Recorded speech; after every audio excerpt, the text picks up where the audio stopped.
গেলাম গো। ও মা, কে কোথায় আছো?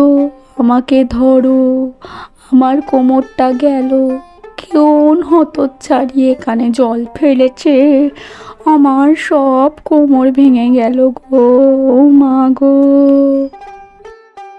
ও মা, তুমি পড়ে গেলে কি করে এখানে? কে জল কে জল ফেলেছে এখানে? এই মা, তোমার অনেকটা লাগলো না? জলটা যে আমি ফেলেছি, মা যদি জানতে পারে আমাকে একদম শেষ করে দেবে।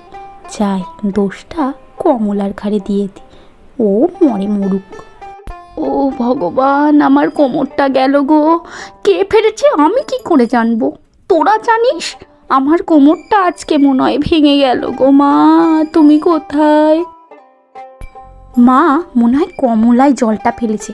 ও ছাড়া তো আর এই ঘরে কেউ আসে না, তো ও ছাড়া আর কে ফেলবে জলটা? কই কই সে মুখপুরিটা কই? অকালে মাটাকে খেয়েছে, এখন আমাকে খাবে বলে লেগেছে।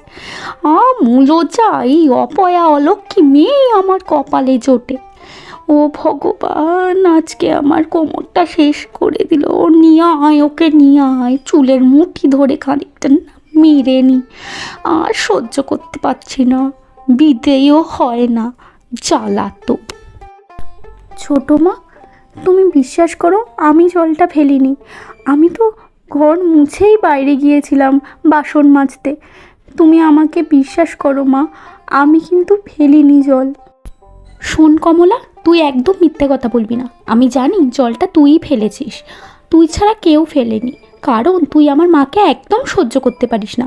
আমার মার লেগেছে, তুই কিন্তু মনে মনে ভারী খুশি হয়েছিস। আমি জানি না নাকি?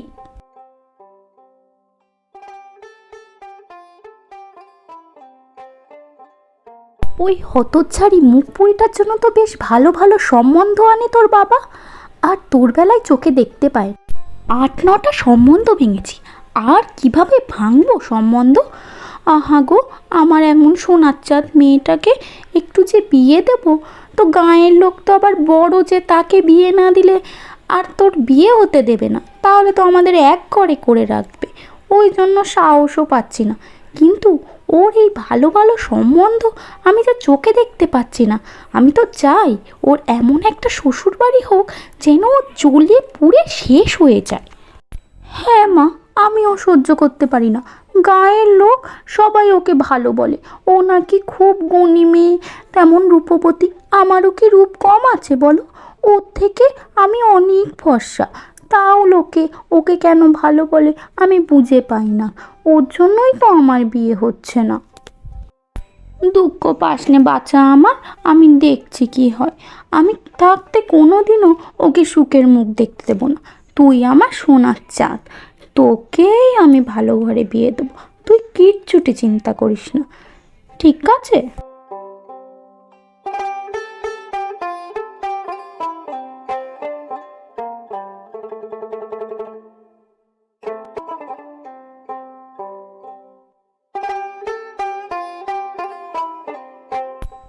হুম, রান্নাটা খুব ভালো হয়েছে। তুই নিশ্চয় করেছিস রান্না, তাই না মা? তা তুই খেয়েছিস তো মা কিছু? আমি সারাদিন বাড়ি থাকি না, সারাদিন কাজকর্মের মধ্যে থাকি, তোরও খোঁজ খবর রাখতে পারি না তুই খাবার খেয়েছিস কি খাসনি। কিছু মনে করিস না মা, আমি তো জানি তোর উপর ছোটো মা কেমন অত্যাচার করে। না বাবা, তোমার কোনো চিন্তা করতে হবে না, আমি ঠিক মতো খেয়ে নিই। তুমি খাও তো, খেয়ে বিশ্রাম নাও। সারাদিন মাঠে মাঠে কাজ করো, কতই না পরিশ্রম হয় তোমার। আমার কথা তোমাকে ভাবতে হবে না, আমি ভালো আছি। আমি তো জানি তুই কেমন আছিস, তোর ভালোর জন্যই কত সম্বন্ধ দেখেছিলাম, কত ভালো ভালো পাত্র খুঁজেছিলাম তোর জন্য। কিন্তু হয়েছে তোর সৎ মা তোর উপর ক্ষতি করে সমস্ত সম্বন্ধ নষ্ট করে দেয়। না বাবা, তুমি চিন্তা করো না, ভালোই তো সম্বন্ধ হচ্ছে না, তাহলে তোমার কাছে আমি থাকতে পারছি, কত ভালো হচ্ছে। এই যে তোমার দেখাশোনা করতে পারছি, এটাই বা কম কিসের? ও তুমি বোনের জন্য একটা সম্বন্ধ দেখো, ওর বিয়ে হয়ে যাক ভালো করে, আমার কথা ছাড়ো তুমি। না, তুই বাড়ির বড় মেয়ে, তোরই আগে বিয়ে দেব। আর তার জন্য আমার একটা শর্ত আছে। তোর বিয়ের সম্বন্ধের জন্য আমি যাই করব, তোর যেন সেটাতে পুরো সম্মতি থাকে। এটুকু বিশ্বাস রাখবি, আমি তোর জন্য যা করব সেটা তোর ভালোর জন্যই হবে। ঠিক আছে বাবা, আমি তোমাকে কথা দিলাম, তুমি যাই করবে তাতেই আমি সম্মতি জানাবো, কোনো দিন কিচ্ছু বলবো না।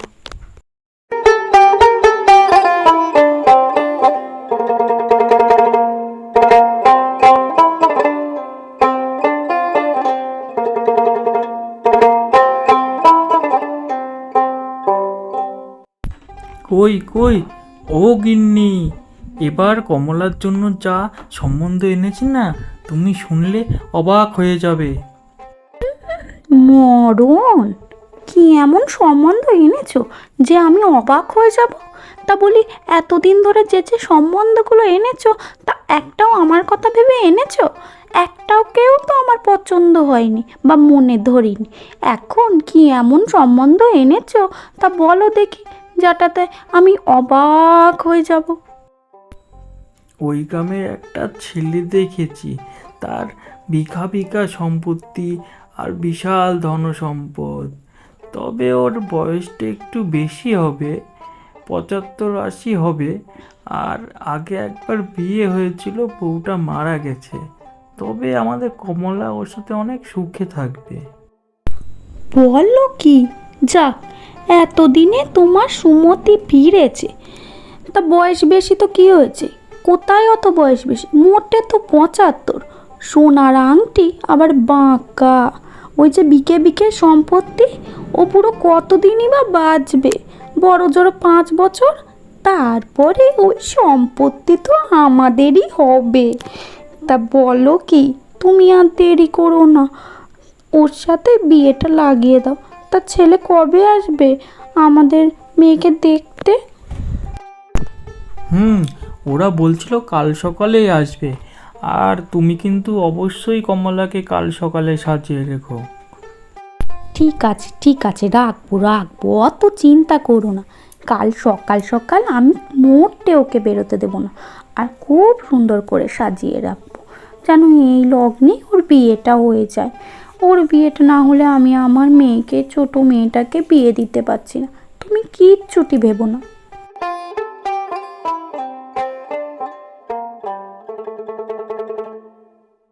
কই সদানন্দ, বাড়িতে আছো নাকি? কই তাড়াতাড়ি আমার মেয়েকে দেখাও, আমার তো আর তর্স হয়েছে না। হ্যাঁ হ্যাঁ, ঘরেই আসুন ঘরেই আসুন, ওকে ওর মা সাজিয়ে রেখেছে। এই দেখুন আমাদের মেয়ে, আপনার খুব পছন্দ হবে। আমাদের মেয়ে খুব গুণী, একটু দেখতে কমা কিন্তু খুব গুণী। আপনার খুব কাজ লাগবে, আপনার সেবা শুশ্রূষা খুব ভালোভাবে করবে। হ্যাঁ, আমার তো মেয়ে পছন্দ হয়েছে, তবে একটা শর্তেই আমি বিয়ে করতে রাজি আছি। বিয়েটা কিন্তু এখানে হবে না, বিয়ে হবে আমাদের বাড়িতে।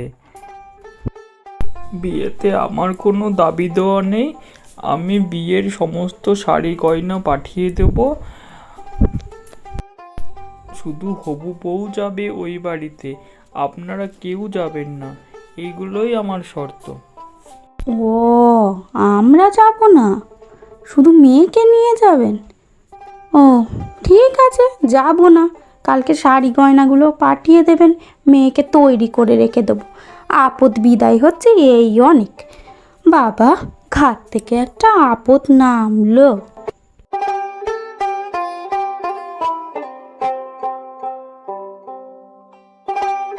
তোর বর তো দেখছি তোকে সোনায় মুড়ে দিয়েছে। তা যাই হোক, যতই সোনায় মুড়ে দিক, পড়েছে তো কপালে সেই বুড়ো বর। 5 বছর পরে এমনি মরে যাবে, তখন তোর যেই কপাল সেই দুঃখের কপালই থাকবে। সেই কথা ভেবেই আমার হাসি পাচ্ছে। যা, ভালো করে বিয়ে করিস।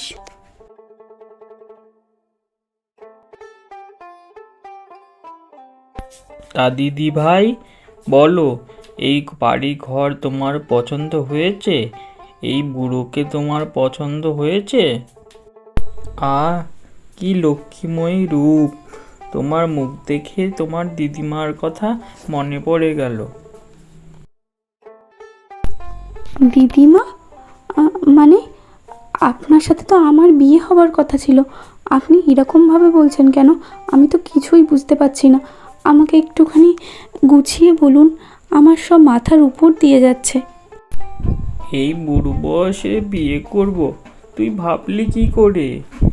তোর বাবার কাছ থেকে আমি অনেক শুনেছি তোর মায়ের অত্যাচারের কথা। সব শুনে বুঝেই আমি এই সিদ্ধান্ত নিয়েছি। তোকে আমার অনেক দিন আগে দেখেই পছন্দ হয়েছিল, তাই তোর সাথে আমার একমাত্র নাতির বিয়ে দেব, সেটাই ঠিক করে রেখেছিলাম।